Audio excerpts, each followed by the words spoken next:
Russia లోపలికి drones తీసుకొచ్చినటువంటి ఒక వ్యక్తి ఎవరైతే ఉన్నాడో అతను ఒక స్లీపర్ సెల్ ఆర్జేగా చాలా కాలం నుంచి రష్యాలో అందరికీ సుపరిచితుడు. అతను తన ప్రోగ్రాముల కోసం తెచ్చుకునే మెటీరియల్ ద్వారా ఆ ట్రక్కులని ద్వారా ఈ డ్రోన్స్ని తీసుకొచ్చాడు. ఇప్పుడు ఈ ఘాతుకానికి పాల్పడ్డాడు అన్నటువంటి విషయం రష్యా గుర్తించింది. అదే సందర్భంలో ఇట్లాంటి వాళ్ళ కోసం వెతుకుతా వాళ్ళందరూ తీవ్రవాదులను ప్రకటిస్తోంది. తాజాగా రష్యాకు సంబంధించినటువంటి ఎఫ్ఎస్బి ఉక్రేనియన్ స్పై క్రిమియాలో అరెస్ట్ చేసింది.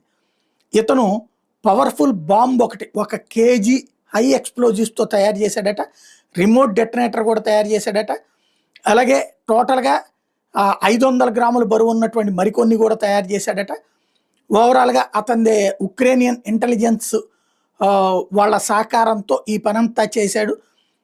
రష్యాలో బాంబులు పెట్టాలనుకున్నాడు. అతన్ని ఇప్పుడు